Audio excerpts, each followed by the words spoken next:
Live with Adil Shahzeb के साथ मैं हूं आपका मेजबान। कौमी सियासी और अस्करी क़यादत का मुल्क से दहशतगर्दी को जड़ से उखाड़ फेंकने का अज़म। आज मुल्क की सलामती की मौजूदा सूरत हाल का जायजा लेने के लिए पार्लिमानी कमेटी बराए कौमी सलामती का इजलास 6 घंटे से ज्यादा जारी रहा, जिसमें army chief general Asim Munir और DGMO major general Kashif Abdullah ने ब्रीफिंग दी। इजलास में सियासी और अस्करी क़यादत ने शिरकत की।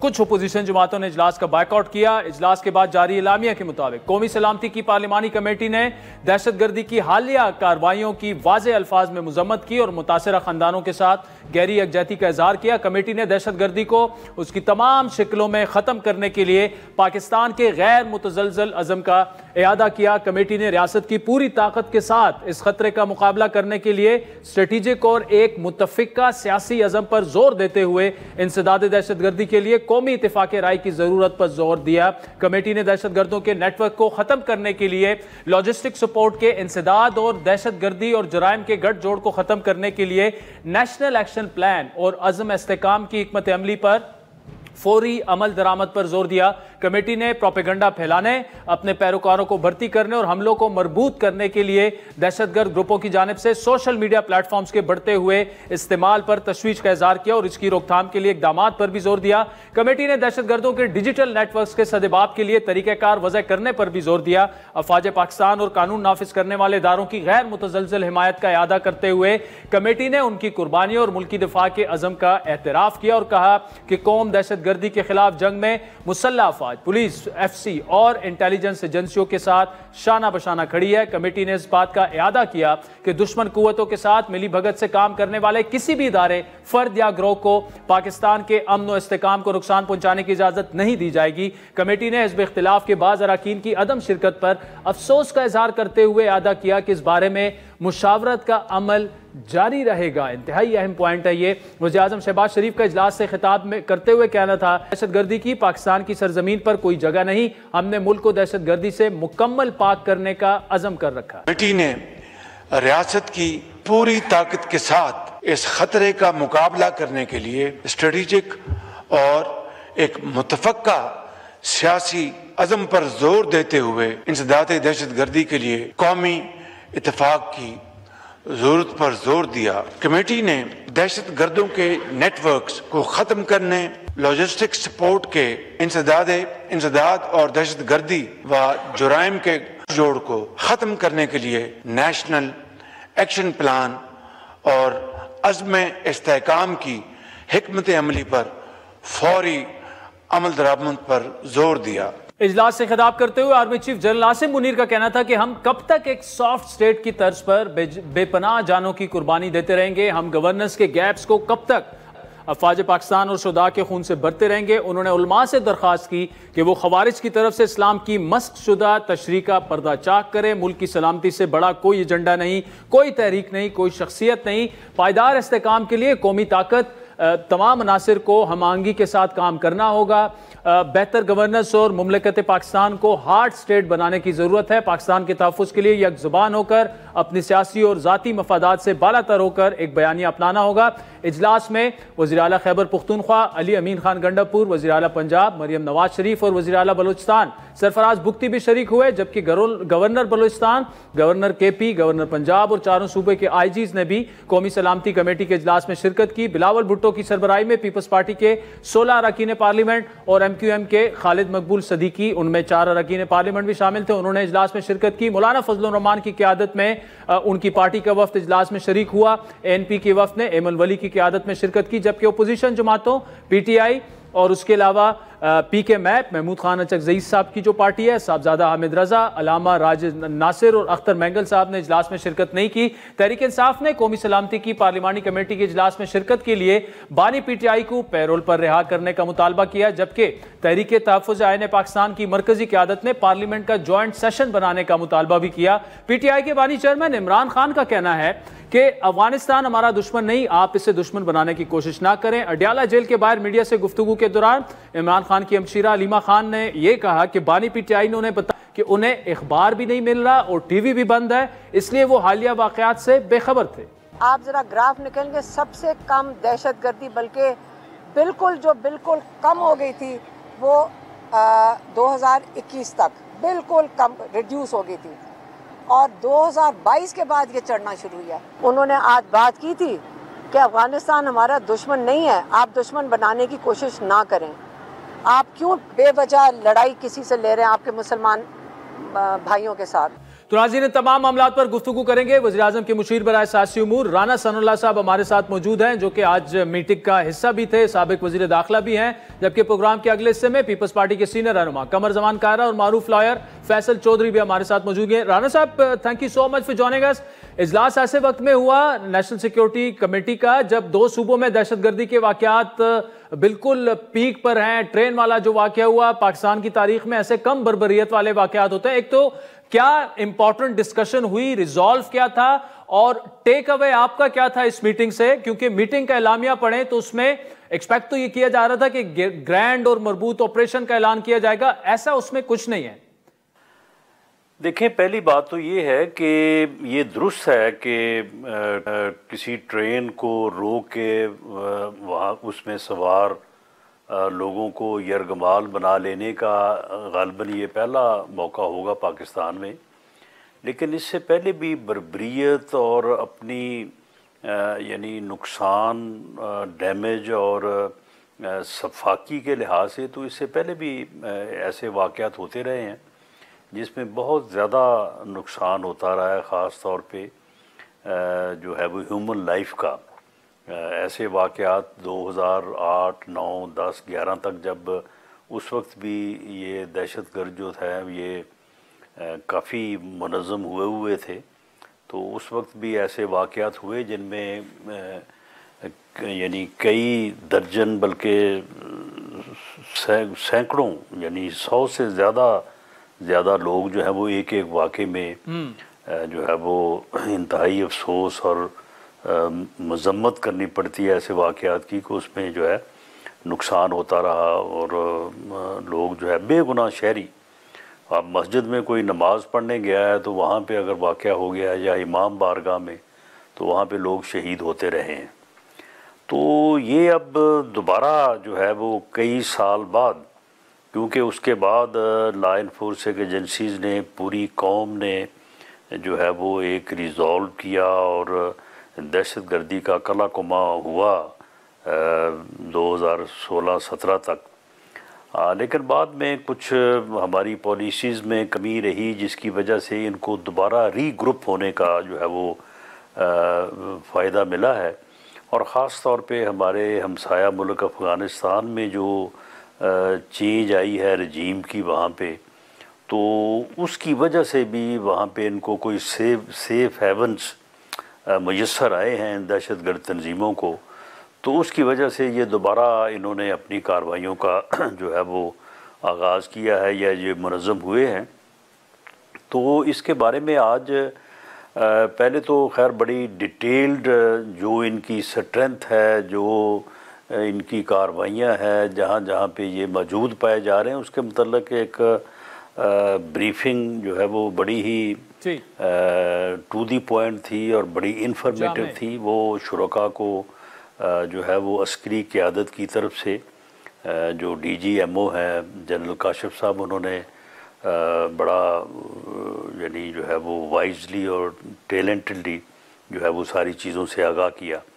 उसके बाद फिर सियासी क़यादत ने अपने अपने ख़यालात का इजहार किया और उसमें जो कंसेंसस जो पाया गया है वो यही है कि दहशतगर्दी जो है वो किसी हाल, किसी सूरत, किसी भी शक्ल में जो है वो काबिल कबूल नहीं है।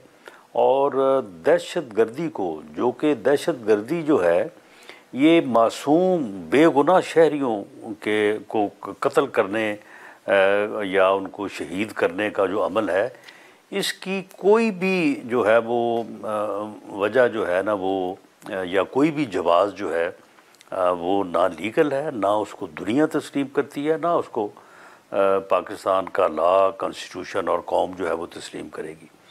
अगर किसी का कोई मुतालबा है भी तो वो कत्तन इस बात का जवाज़ फराहम नहीं करता कि आपका अगर कोई मुतालबा है तो आप उस मुतालबे को जो है वो मंजूर करवाने या उसमें ज़ोर देने के लिए आप दहशतगर्दी के मुर्तकिब हो। दहशतगर्दी जो है ये एक जुर्म है, इंसानियत के ख़िलाफ़ जुर्म है।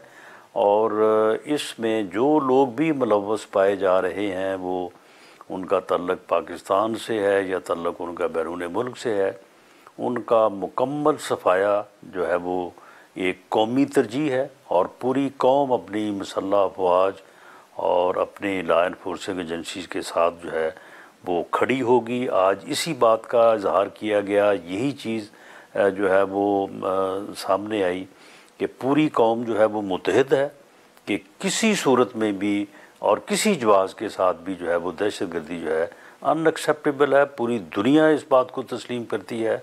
तो लिहाजा इन दहशतगर्दों का जो है वो मुकम्मल सफाया कलाकुमा किया जाए और इनको इनके मंतकी अंजाम तक जो है वो पहुँचाया जाए। राना साहब, जब आप मुकम्मल सफाई की बात करते हैं, obviously we are talking about एक ग्रैंड ऑपरेशन, लेकिन बलूचिस्तान में ऑपरेशन का ऐलान 2-3 महीने पहले हुआ, वो शुरू अब तक नहीं हुआ। ग्रैंड ऑपरेशन की बात कर रहा हूँ। नेशनल एक्शन प्लान 2013-14 में बना, अमल दरामद, उस एक रिजॉल्व सामने आया, लेकिन ये सफाया कैसे होगा? क्या किसी स्ट्रेटेजी पर बात हुई? मतलब what's the way forward? Consensus तो जिस तरह आपने कहा सियासी जमातों का आ गया सामने, लेकिन आगे कैसे बढ़ा जाएगा? नहीं, अब स्ट्रेटजी इज देयर। स्ट्रेटजी जो है वो तो लॉ एनफोर्सिंग एजेंसीज ने और मुसल्लह अफवाज अस्करी क़यादत ने जो है वो उसको जो है वो चाक आउट करना है, उसको डेलिब्रेट करना है और उसके ऊपर अमल दरामद करना है। वो तो जो एक कमिटमेंट है दैट इज़ देयर और उसके ऊपर बिल्कुल बात हुई है और उसके ऊपर अमल हो रहा है। उसमें ये कोई ऐसा नहीं है कि कोई आज के अजलास का इंतज़ार था कि उसके बाद अमल होगा। अमल उसके ऊपर हो रहा है। इंटेलिजेंस बेस्ड ऑपरेशन जो है वो बड़ी बाकायदगी के साथ, बड़ी कमिटमेंट के साथ जो है वो हो रहे हैं और इन लोगों को जहन्नम वासल ऑलरेडी किया जा रहा है। जो जाफ़र एक्सप्रेस का वाक़या है उसमें भी जो है वो तमाम दहशतगर्दों को जो वहाँ पे मौजूद पाए गए उन सबको जहन्नम वासिल किया गया है और उसके बाद भी जो है वो उनका पीछा किया जा रहा है। तो दैट रिजॉल्व इज़ देयर। उसमें तो कोई फ़ैसला करने वाली, वो तो फ़ैसला हो चुका हुआ है और उसके ऊपर अमल दरामद हो रहा है। तो इसकी सैम मीटिंग में राना साहब ग्रैंड ऑपरेशन की कोई बात नहीं हुई? केपी में हो या बलूचिस्तान में, जो जारी है टारगेटेड ऑपरेशन फिलहाल यही जारी रहेगा और यही स्ट्रैटेजी है, यही वे फॉरवर्ड होगा? नहीं, यही ग्रैंड ऑपरेशन है। और ग्रैंड ऑपरेशन क्या होता है? यानी जिस ऑपरेशन में आपकी फोर्सेस जो है वो पूरी कमिटमेंट के साथ जो है वो अपना काम कर रही हैं और उसमें उन्हें कामयाबियां हासिल हो रही हैं, उसमें वो सेक्रीफाइस जो है वो दे रहे हैं। तो ग्रैंड क्या होता है? ग्रैंड यही ग्रैंड ऑपरेशन है और यही जो है वो दहशतगर्दी के ख़िलाफ़ ऑपरेशन है और ये जारी है। इसमें तो कोई जो है वो कसर उठा नहीं रखी गई इन ऑपरेशंस में।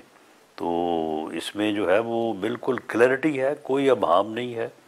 और आज जो इज़हार ख्याल हुआ है पॉलिटिकल लीडरशिप की तरफ से भी और अस्करी क़यादत की तरफ से भी, तो कोई उसमें अभाम खैर पहले भी नहीं था, लेकिन अगर बहरहाल कोई बात अगर थी भी तो आप समझ लें कि आज उसका इयादा हुआ है। दी थिंग्स वर देयर और उसका आज इयादा हुआ है और उन चीज़ों को रिफ्रेश किया गया। लावल भुट्टो साहब का ख्याल है कि नेशनल एक्शन प्लान 2 अब आना चाहिए, क्योंकि 2014 में जब ऐलान हुआ नेशनल एक्शन प्लान का उस वक्त हालात मुख्तलिफ थे। आज बलूचिस्तान में इंसर्जेंसी पीक पर है, केपी के हालात मुख्तलिफ हैं, एक हॉस्टाइल हुकूमत है अफगानिस्तान में, उस वक्त ये हालात नहीं थे। तो क्या इस पर बात हुई कि मौजूदा जो नेशनल एक्शन प्लान है जो 2019 में अपडेट भी हुआ, उसमें क्या कुछ तब्दीलियां की जाएंगी, उससे नेशनल एक्शन प्लान 2 का नाम दिया जाएगा या कुछ उसमें ऐड या डिलीट किया जाएगा और आगे बढ़ा जाएगा? नहीं, उसमें कोई कमी नहीं है। जो दहशतगर्दी के ख़िलाफ़ बयानियाँ है उसमें कोई कमी है नहीं उसमें, और अगर उसमें कोई नई चीज़ शामिल करनी हो तो उसमें कोई ममानत नहीं है। जब पूरी कौम का एक नेशनल यानी कंसेंसस है कि दहशतगर्दी जो है वो न किसी सूरत न किसी जवाज़ जो है वो किसी तरह भी जो है वो एक्सेप्टेबल नहीं है, तो इसके बाद फिर और इसमें क्या चीज़ ऐड करनी है? दहशतगर्दी है, ये एक घिनौना जुर्म है, इंसानियत के ख़िलाफ़ जुर्म है और इसमें जो लोग भी मुलव्वस पाए जाएं या पाए जाएंगे उनको जो है वो उनके मंतकी अंजाम तक जो है। चले राना साहब, आप हमारे साथ मौजूद रहिएगा। नाज़रीन, एलामिया में आज जो जारी हुआ उसमें एक सेंटेंस है कि जिन लोगों ने शिरकत नहीं की, जिन सियासी कायदीन ने, उनसे मुशावरत जारी रखी जाएगी। बड़ा अहम ये जुमला है। ब्रेक के बाद राना साहब से इस पर जवाब लेंगे। वेलकम बैक नाज़रीन। वज़ीर आज़म के सियासी मुशीर जनाब राना सनाउल्लाह साहब हमारे साथ मौजूद है। राना साहब, इस एलामिया में एक बड़ा अहम सेंटेंस है कि दहशतगर्दी के खिलाफ जो जंग है उसमें कौमी इत्तेफाक राय की जरूरत है। उस सियासी अज़म पर जोर देते हुए यह कहा गया है कि अब ये जो सियासी इत्तेफाक राय है, हमें पता चल गया 90%, 99% तो वो हो गया, लेकिन तहरीक इंसाफ के वज़ीर आला थे, तहरीक इंसाफ बतौर सियासी जमात मौजूद नहीं थी। होना तो ये चाहिए था कि जो बलोच नेशनलिस्ट हैं, कौमी दायरे में रहते हुए अपनी सियासत करते हैं, इलेक्शंस के नताइज से वो खुश नहीं, क्या आगे बढ़ते हुए उन्हें भी ऑन बोर्ड लेने की जरूरत है? जब हम सियासी इत्तेफाक राय की बात करते हैं तो उसमें फिर तमाम सियासी जमातों को ऑन बोर्ड लेना जाना चाहिए। देखें, सबको जो है वो आज दावत थी और उनमें से आज तकरीबन तमाम पॉलिटिकल पार्टीज़ की जो है वो वहाँ पे नुमाइंदगी थी। बलूचिस्तान से बड़ी भरपूर नुमाइंदगी थी, KPK से थी, और उन सब लोगों ने जो है वो अपना इजहार ख्याल भी किया, अपनी कमिटमेंट का इजहार भी किया। हाँ, कुछ पार्टीज़ अपने यानी गुरूही ज़ाती सियासी मकासद के पेश नज़र उन्होंने शायद इस बात को मुनासिब नहीं समझा, जो कि इंतहाई अफसोस की बात है।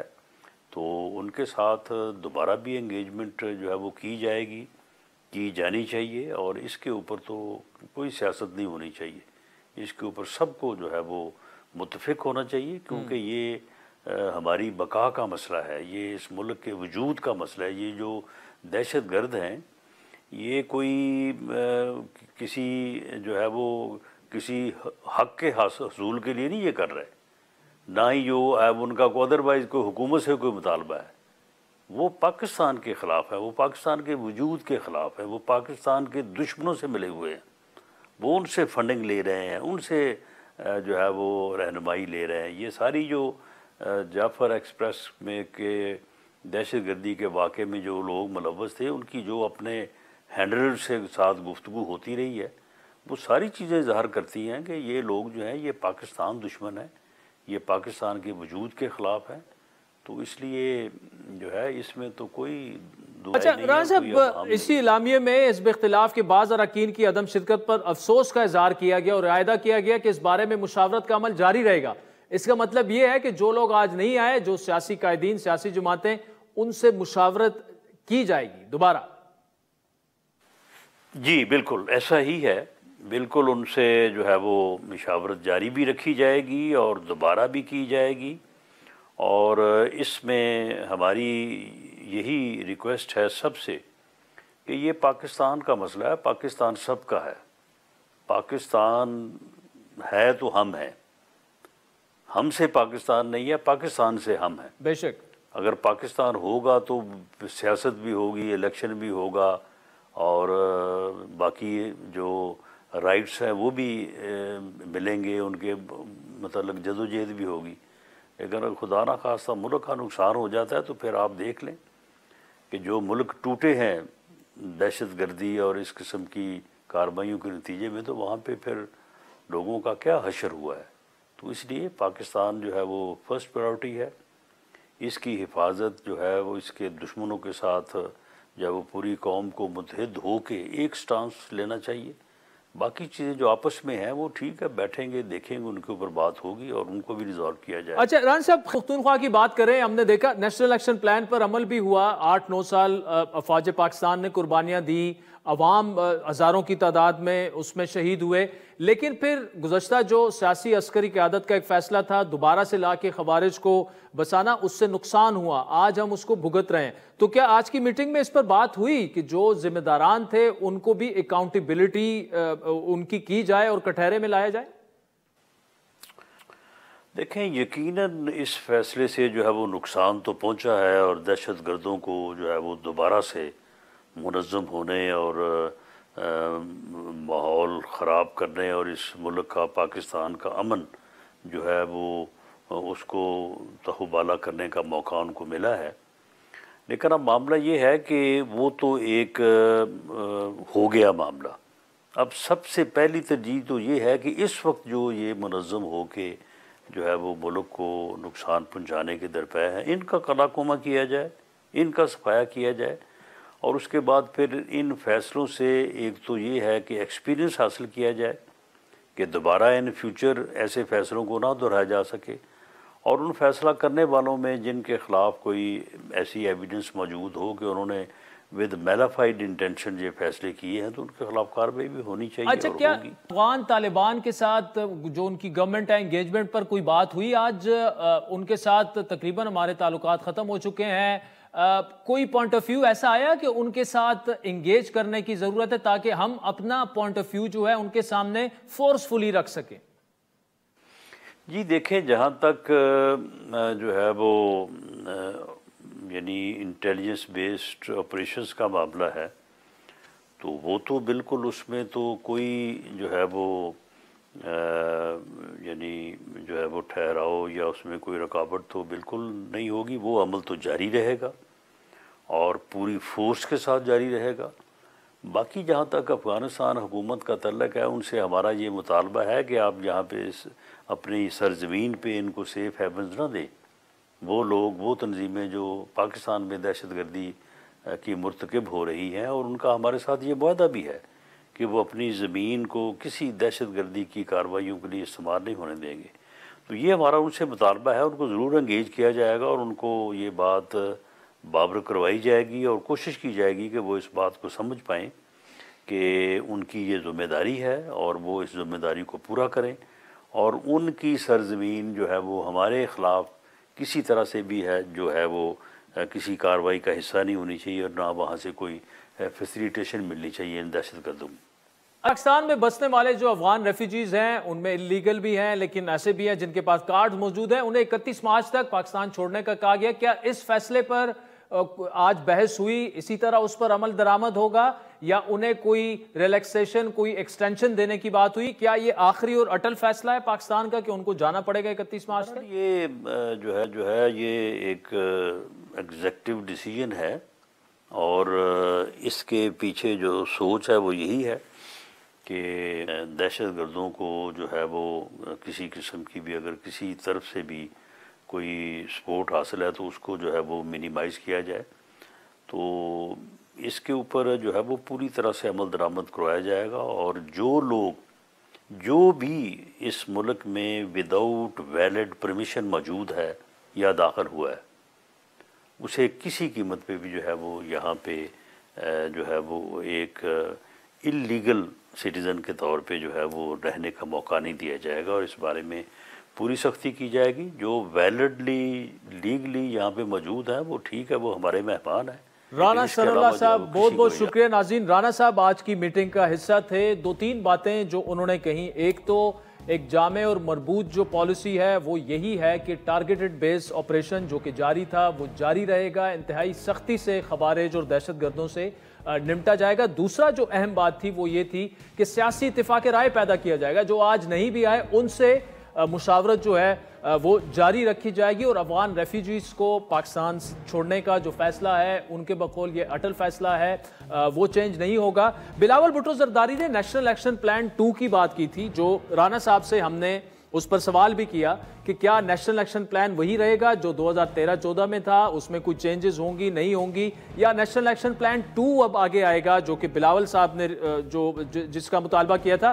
तो राना साहब के बकौल वही नेशनल एक्शन प्लान है और उस पर मुकम्मल जो है वो अमल दरामद उसी तरह किया जाएगा। तो वक्त चाहता है एक ब्रेक का नाज़रीन, जिसके बाद पीपल्स पार्टी के सीनियर रहनुमा कमर जमान कायरा और मारूफ लॉयर जनाब फैसल चौधरी हमें ज्वाइन करेंगे।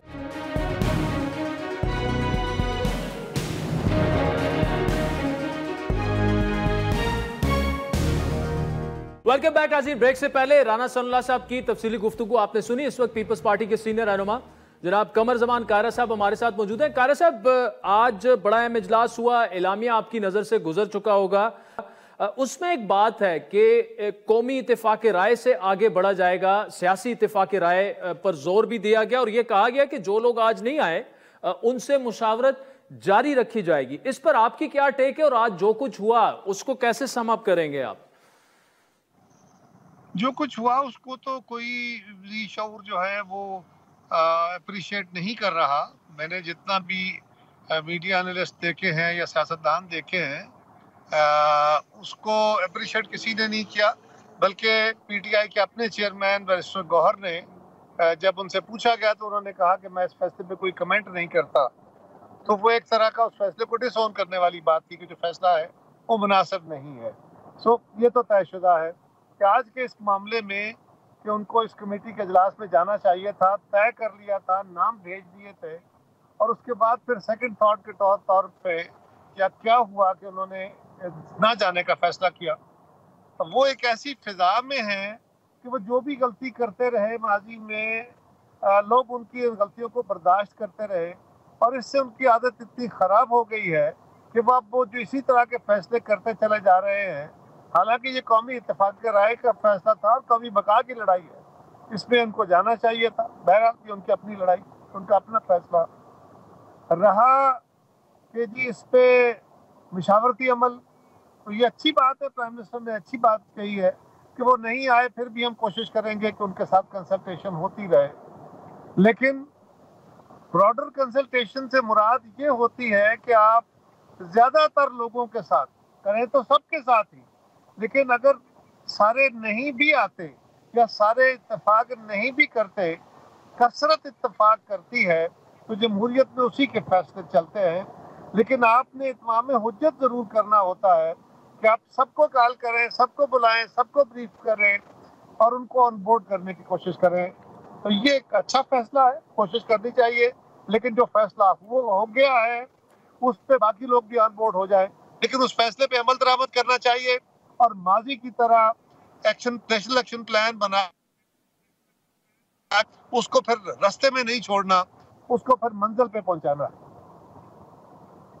ये बड़ी अहम बात कारय साहब आपने की, लेकिन यहां पर जो आज हो गया उस पर बिल्कुल एक ब्रॉडर कंसेंसस मौजूद है, लेकिन अगर एक जमात कंसेंसस में आने के लिए तैयार ही नहीं है, दूसरी जानिब से फिर भी ये कहा जा रहा है कि आपको ऑन बोर्ड लेने के लिए फिर भी तैयार है। देखिए कुछ मामलात ऐसे होते हैं जिनमें सियासत को पसे पुश डालना होता है। मौलाना साहब भी ओपोजिशन का हिस्सा है, लेकिन आज वो आए, उसमें वो शामिल रहे। तो हुकूमत को कैसे आगे बढ़ना चाहिए, क्योंकि पीटीआई बिलाशुबा एक बड़ी सियासी जमात है, उनके स्टेक्स हैं, एक जमात मतलब एक सूबे में उनकी गवर्नमेंट है। अगर वो एंगेज ही ना होना चाहे तो हुकूमत के पास फिर रास्ता क्या है, ऑप्शंस क्या हैं? पहली बात तो ये है कि सियासत को पसे पुश्त नहीं डालना चाहिए, बल्कि यही तो सियासत है। सियासत अवाम की फलाह के लिए काम करने का नाम ही है ना, सियासत रियासत को चलाने का नाम ही है ना। और अगर आप उसको सही काम नहीं करते तो आप सियासत नहीं कर रहे, ये जुल्म हो रहा है। सियासत कोई बुरा काम नहीं है कि हम कहें सियासत को पसे पुश्त डालें, हम तो ये कहते हैं सियासत करें। वो सियासत नहीं कर रहे, अलमिया यही है। मैं तो ये समझता हूँ कि मौलाना फजलुर रहमान साहब ने एक अच्छा काम किया, वो तशरीफ लाए, पीटीआई को ऑन बोर्ड करने की कोशिश करनी चाहिए, महमूद खान असदई साहब को ऑन बोर्ड करने की कोशिश करनी चाहिए, एक मल्टी पार्टी 3-4 मेंबर्स की कमेटी बना के उनके पास भेजना चाहिए वजीर आजम साहब को, अपने साथियों को, ताकि वो उनको ऑन बोर्ड कर सके। वो हो जाए तो फाबिहा, नहीं तो इस पे कंसेंसस तो है, इस पे मेजॉरिटी का इत्तेफाक राय है, लिहाजा आगे बढ़ना चाहिए। ठीक, अच्छा कारय साहब, आपने कहा कि पीटीआई को ऑन बोर्ड कंसेंसस में शामिल करना चाहिए, महमूद खान को करना चाहिए, उनका ताल्लुक भी बलूचिस्तान से, लेकिन ऐसे में फिर डॉक्टर मालिक साहब भी हैं, अख्तर मैंगल साहब भी हैं और बलूचिस्तान में पीपल्स पार्टी की गवर्नमेंट है। तो क्या पीपल्स पार्टी एक स्टेप आगे जाके, आपने तो कह दिया एंगेज करना चाहिए, लेकिन सूबाई लेवल पर तो कम से कम उनको एंगेज किया जा सकता है। बिलावल साहब आज बड़ा खुल के बोले, और जब दहशतगर्दी की बात आती है तो पीपल्स पार्टी उसकी विक्टिम भी है, और बड़ा क्लियर कट आपका क्लियर हेडेड स्टांस हमेशा से रहा है। देखिए वहां पे प्रोविंशियल गवर्नमेंट जो है बिल्कुल है, प्रोविंशियल गवर्नमेंट ने अपने तय फैसले नहीं करने, आप नेशनल कंसेंसस की बात कर रहे हैं। सूबाई हुकूमत एक हद तक अपना रोल अदा करे, बिल्कुल उसको सूबाई जमातों को, जो कौम परस्तों की जमातें, उनको बुलाना चाहिए, उनसे राब्ते करने चाहिए, उनसे कोशिश करनी चाहिए। अख्तर महंगल साहब जो हैं वो नाराज होकर उन्होंने अपनी असेंबली सीट से इस्तीफा दे दिया, वरना आज उनको जरूर बुलाया जाता। ये क्योंकि पार्लिमानी कमेटी का इजलास था, लिहाजा इसके अंदर तो वही मेंबरान आ सकते हैं जो पार्लियामेंट के मेंबर्स हैं। अब बाकी लोगों से जो मशवरा करना है उसके लिए वजीर आजम साहब को आल पार्टीज बुला लें या क्या करें, जो भी रास्ता इख्तियार करें। बलोचिस्तान की जमातों से मुशावरती अमल होना चाहिए, इसमें कोई दूसरी राय नहीं। मैंने कहा ना कि वजीर आजम साहब को चाहिए कि अपने इत्तेहादियों पे 5 अफराद की कमेटी बना दें और उस कमेटी के जिम्मे लगाएं कि वो जाके वो लोग जो पार्लिमानी कमेटी का हिस्सा नहीं थे लेकिन वो बलोचिस्तान के बड़े स्टेक होल्डर हैं, उनसे मुशावरत करें, उनसे राय लें और उनकी राय को भी पॉलिसी का हिस्सा बनाएं। बिल्कुल करना चाहिए। वैसे कायरा साहब, क्या ही आपकी जबरदस्त सजेशन है, क्या ही उसका और भी इसको जबरदस्त बनाने के लिए अगर नवाज शरीफ साहब उस कमेटी को हेड करें, उसमें बिलावल साहब भी शामिल हों, मौलाना साहब को भी उसमें शामिल करें, क्या ये पॉसिबल आपको नजर आता है? ऐसा हो सकता है? मियां नवाज शरीफ साहब अपनी जमात के सदर हैं, सरबराह हैं, तो वो चाहें तो वो जमातों को बुलाएं, बिल्कुल वो बुला सकते हैं। वो कौम के बड़े हैं, एक्सपीरियंस्ड हैं, उनको बिल्कुल ये काम करें तो बड़ा मुनासिब होगा। लेकिन असल में होगा ये कि उनकी मौजूदगी में फिर पीटीआई नहीं आएगी, फिर कुछ लोग ऐसे करेंगे जो इससे पहलू तही करेंगे या उसे उसमें रखना अंदाजी करेंगे। तो उससे बचने के लिए बेहतर है कि एक मल्टी पार्टी एक कमेटी बना दी जाए सीनियर लोगों की, वो भले पार्लियामेंट के मेंबरान हों या जमातों के वैसे सीनियर लोग हों, वो जाके इन क़यादतों से, इन जो लीडर्स हैं, इनसे मिले या इनको किसी एक प्लेटफॉर्म पे इकट्ठा करने की कोई तजवीज़ बनाए। तो ये कोशिश करनी चाहिए। कमर जमान कायरा साहब, thank you so joining us. राजीन, वक्त तो चाहता है एक ब्रेक का, जिसके बाद नामवर वकील जनाब फैसल चौधरी हमें ज्वाइन करें।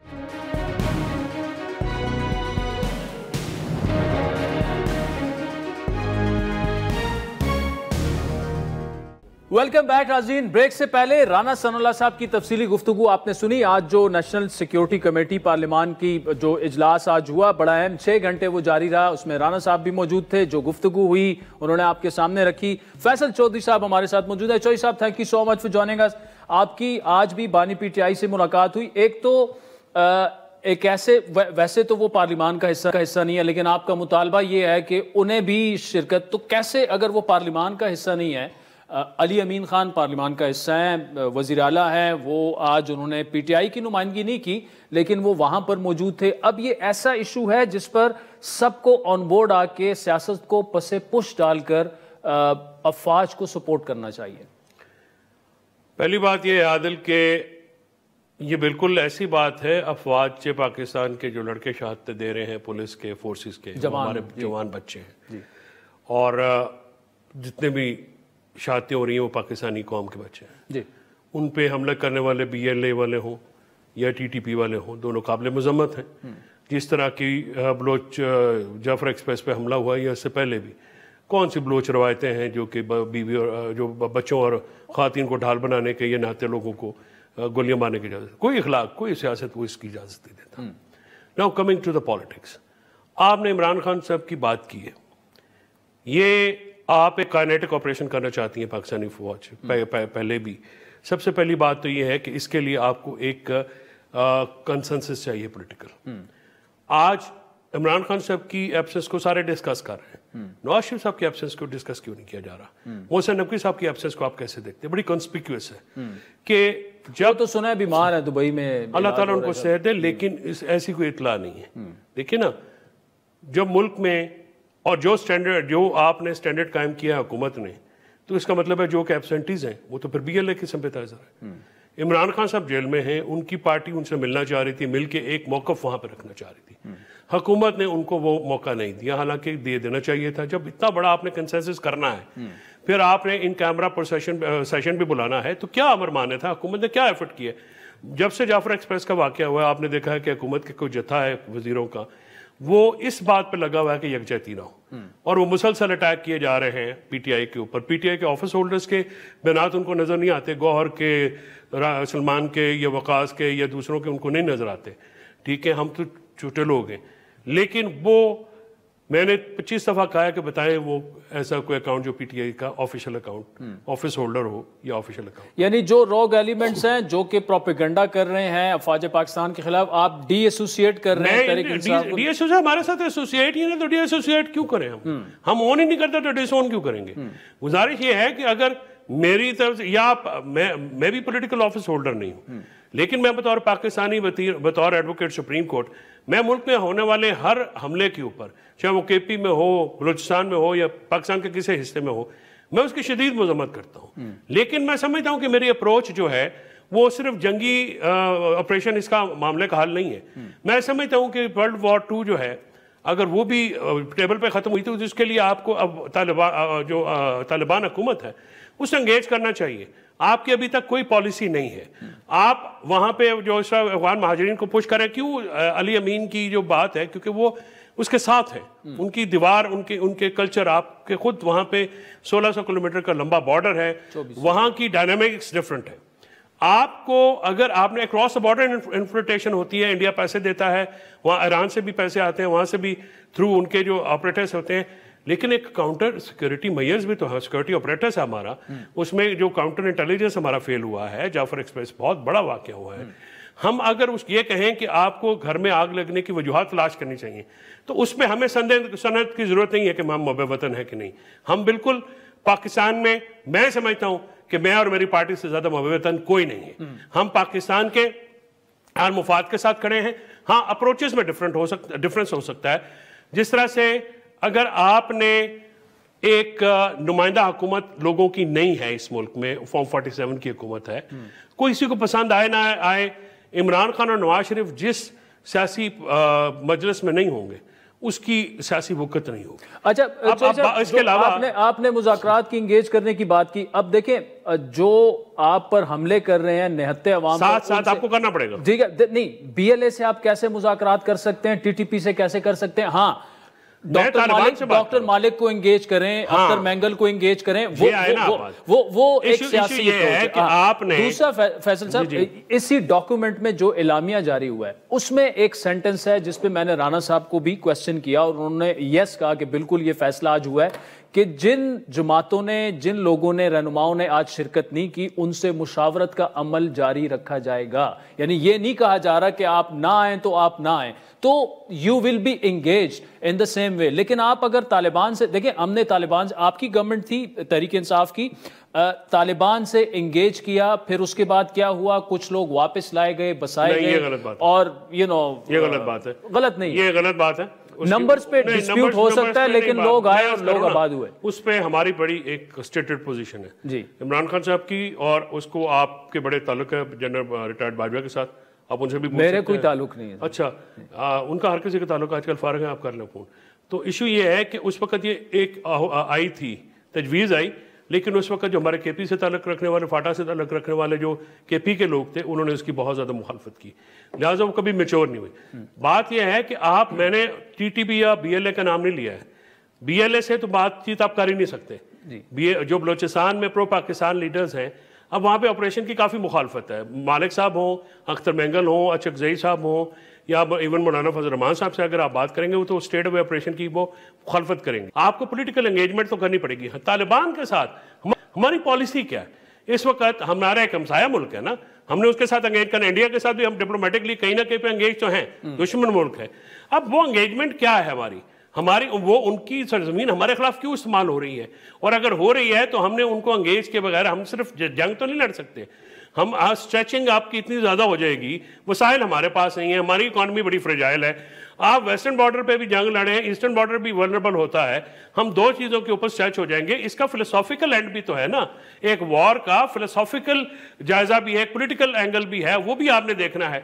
जब तक आप उन चीज़ों को नहीं एड्रेस करेंगे आदिल, तो फिर आप इन चीज़ों को कॉम्प्रिहेंसिवली मेजर नहीं कर सकेंगे, मैनेज नहीं कर सकेंगे। सिर्फ काइनेटिक ऑपरेशन बिल्कुल होना चाहिए, इसमें मेरी ज़ाती राय है। काइनेटिक ऑपरेशन किस से करना है, कैसे करना है, उसकी बैकिंग अगर आपको पॉलिटिकल नहीं होगी तो वो फेलियर होगा। ये अच्छी बात है कि आपने कहा जी कि जिन जो नहीं आए आप एंगेज करने के लिए, अगर मैंने नहीं कहा, एलामिया कह रहा है, मैं ये कह रहा हूं एंगेज करेंगे तो अभी तक हुकूमत ने सियासी लोगों को एंगेज करने का कोई तरीका तो अपनाया कोई नहीं। देखे ना, नहीं डायलॉग तो आपसे हुए ना, मैं किससे हुए, वो सियासी मामला पे हुए, लेकिन इस पे तो सियासत होनी नहीं चाहिए। की बात करें ना, चोई साहब मेरी बात सुने आदिल, देखें आप एक पॉलिटिकल रिपोर्टर भी हैं, आप पॉलिटिकल कमेंटेटर हैं, हम एक रियलिस्टिक जब तक होकर बात नहीं करेंगे, आप इमरान खान साहब को इग्नोर नहीं कर सकते। पाकिस्तान की पॉलिटिकल फैब्रिक से, सोशल फैब्रिक से बहुत बड़ा नाम है, बहुत बड़ी रिप्रेजेंटेशन है। मुल्क को हमेशा पॉलिटिकल पार्टी और जमहूरियत ने मुतहद रखा है, फौजियत नहीं मुतहद रख सकती। कतर का वाकया हमारे सामने है। हमने वहां पे पॉलिटिकल जमातों को नहीं मौका दिया, मुल्क अल्लाह माफ करे दो टुकड़े हो गया। इंडिया, अमेरिका डाइवर्सिफाइड कंट्रीज हैं, उनको जमहूरियत ने मुतहद रखा हुआ है। पाकिस्तान भी डाइवर्सिफाइड कंट्री है। हम 25 करोड़ का मुल्क है, 4 सूबे हैं, मुख्तलिफ बोलियां हैं, गिलगित है, बल्तिस्तान है, अब कश्मीर है। पूरा एक हमारा जो डायनामिक्स हैं हमारी सोशल फैब्रिक के, हमारी पॉपुलेशन के, आप इस सारी चीज़ को इग्नोर नहीं कर सकते। सिर्फ कैरेट स्टिक पॉलिसी नहीं होती। देखिए सोटी से आप गाय भैंसें हाँकी जाती हैं, इंसान नहीं हाँके जाते। आपको एंगेजमेंट करनी पड़ेगी। उसकी एंगेजमेंट का क्या फायदा होगा कि पॉलिटिकली आप लोग एक देर पर अगर हल हमने निकालना है, हम रोजाना ऑपरेशन तो नहीं अफोर्ड कर सकते। ऑपरेशन अगर आपने करना है जहां पे जरूरत है, बिल्कुल होना चाहिए। और सबसे पहले जिम्मेदारान का तयन होना चाहिए जिनका ये फेलियर है कि कैसे जाफर एक्सप्रेस का इतना बड़ा वाकया हो गया, आपको पता ही नहीं है, आपके पास कोई पेशगी इतला नहीं है। देखिए ना, हम हर वक्त, मैं ये कहता हूं कि जब कोई बात करता है कि जी अकाउंटेबिलिटी होनी चाहिए, आप ये कहिए आप महबल वतन नहीं है, आप ये गवर्नमेंट का पूरा एक उनमें से वो डुगडुगी बजाने वाले 5-7 बंदे हैं जिनका काम ही है कि वो किसी तौर पे भी पॉलिटिकल जमातों को एक लाइन पे नहीं आने देते, वो टेम्परेचर डाउन नहीं होने देते। इस्टेब्लिशमेंट को भी रिवाइज करनी अपनी पॉलिसीज और हुकूमत को भी। अगर ये नहीं करेंगे, अपोजिशन को आगे आपने दीवार से लगाया, पीटीआई को दीवार से लगाया हुआ आपने। पाकिस्तान की सबसे बड़ी पॉलिटिकल जमात है, उसका लीडर है, उसकी फैमिली है, उसके कारकुनान है, उनकी फैमिलीज है, उनके पार्लियामेंटेरियन, उनकी फैमिलीज, निशान भी छीन लिया, इलेक्शन फ्रॉड भी, आपने रिजर्व सीट्स भी नहीं दी। आप उनको कितना कॉर्नर करेंगे? आपको उनका ताउन भी चाहिए, लेकिन आप उनको जो है वो फिर उनको पुश भी कर रहे हैं। फैसल चौधरी साहब, thank you so much for joining us. साज़ीन, आज के प्रोग्राम पर फीडबैक जरूर दीजिए। हमारा ट्विटर हैंडल है @आदिल शाहज़ेब। इजाजत दीजिए, खुदा हाफिज।